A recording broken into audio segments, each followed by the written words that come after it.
Assalamualaikum warahmatullahi wabarakatuh. Nama saya Dea Fairuza JS, NIM belakang 159. Kali ini saya akan membahas bab 5 mengenai sumber daya komputasi dan komunikasi.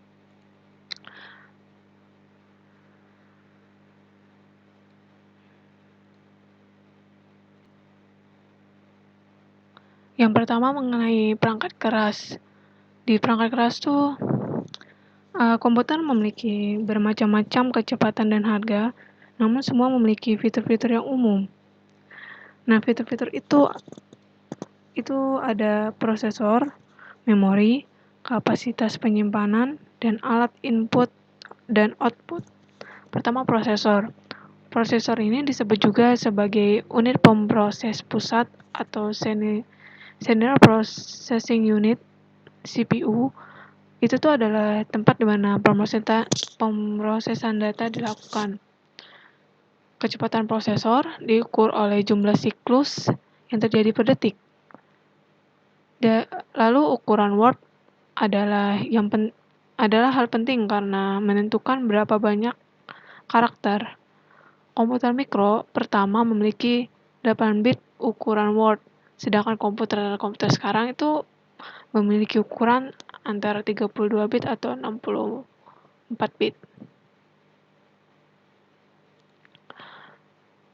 Kekuatan komputer dipengaruhi oleh ukuran word dan kecepatan prosesor. Selanjutnya, memori. Biasanya komputer menyimpan data dengan dua cara, yaitu memori dan penyimpanan. Memori, yang disebut juga ruang penyimpanan primer atau random access memory (RAM), adalah area penyimpanan yang terdapat pada papan sirkuit komputer. Ruang penyimpanan. Ruang penyimpanan tetap adalah ruang penyimpanan yang terpasang secara permanen di dalam komputer. Contohnya ada hard drive komputer mikro yang ada sekarang. Selanjutnya ruang penyimpanan yang dapat dilepas. Itu biasanya berbentuk pita, disk, flash drive, CD, atau media jinjing lainnya. Ini ada gambar papan sirkuit komputer mikro atau bisa juga dikatakan motherboard. Selanjutnya mengenai alat-alat input atau input device. Alat yang diterima dari manusia mengacu pada input yang diisi oleh seseorang yang mengetik pada keyboard, menekan mouse, menyentuh monitor, berbicara dengan mikrofon, atau interaksi lain yang serupa. Ada dua kendala untuk alat input yang diterima dari manusia ini. Itu yang pertama, lambat. Yang kedua, biasanya tingkat akurasinya tidak terlalu tinggi atau tidak lebih tinggi dari data yang diterima dari mesin. Selanjutnya ada alat-alat output atau output device. Alat output yang paling terkenal adalah monitor dan printer. Selanjutnya tentang multimedia. Evolusi utama alat input dan output adalah menuju ke arah multimedia. Contohnya, informasi dalam bentuk teks dapat diproyeksikan ke layar komputer yang disertai gambar atau video. Lalu mengenai alat-alat komputasi pribadi. Telepon pribadi dengan pesan dan video interaktif. Perusahaan pembuat telepon seluler telah membuat telepon yang menampilkan pesan, tulisan, dan gambar-gambar berukuran kecil pada tampilannya. Tentu telepon ini akan sangat berguna dalam berbisnis, karena dapat menyimpan berbagai kontak maupun jadwal alarm rapat. Kontak itu biasanya dalam bentuk email atau mungkin nomor, dan jadwal alarm itu yang biasa kita pakai untuk bangun pagi. Selanjutnya tentang telepon seluler cerdas. Telepon seluler dianggap sebagai telepon cerdas atau smartphone ketika ia menjalankan pekerjaan-pekerjaan yang biasanya dihubungkan dengan komputer mikro. Terdapat banyak model dari telepon ini. Salah satunya adalah mode Treo dan BlackBerry, di mana keduanya menggunakan protokol telepon seluler digital GSM.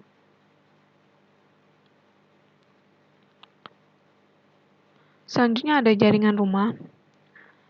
Jika Anda memiliki TV kabel, Anda mungkin dapat membeli model modem kabel agar dapat terhubung dengan internet. Perusahaan telepon menjual modem DSL atau Digital Subscriber Line. Baik itu modem kabel ataupun DSL, keduanya sama-sama membawa akses internet berkecepatan tinggi ke rumah Anda. Pemasangan modem, masalahnya itu adalah bagaimana cara membagi satu koneksi di antara beberapa komputer. Solusi yang paling umum itu adalah dengan menggunakan sebuah router nirkabel.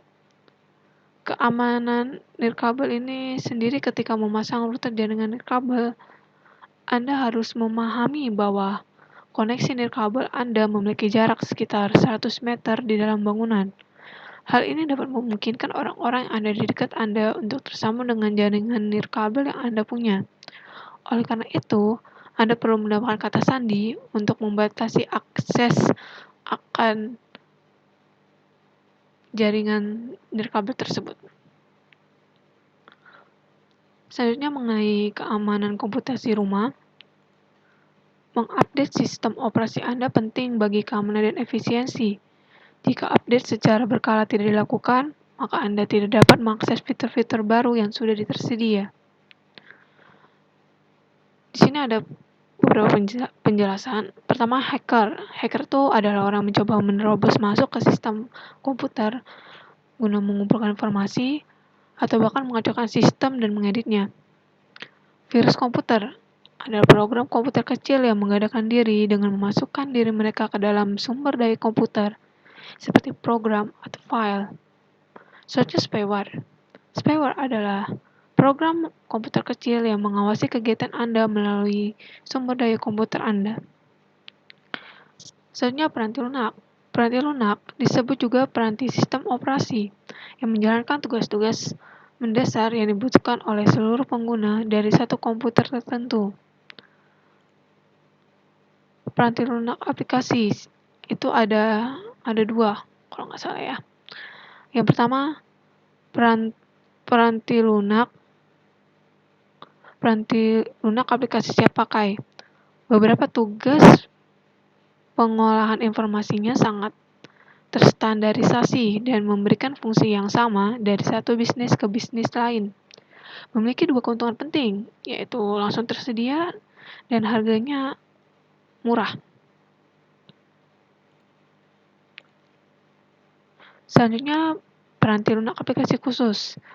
Terkadang itu sebuah perusahaan memiliki operasi yang unik, sehingga mereka memerlukan seorang programmer, konsultan program tersendiri, di mana mereka akan menulis peranti lunak untuk memenuhi kebutuhan perusahaan tersebut. Nah, terakhir ada peranti lunak yang ditulis oleh pengguna. Pengguna akhir membuat peranti lunak aplikasi dalam jumlah signifikan yang dapat mereka pergunakan dalam tugas-tugas pekerjaan. Lalu ada peranan peranti lunak yang mudah digunakan pengguna.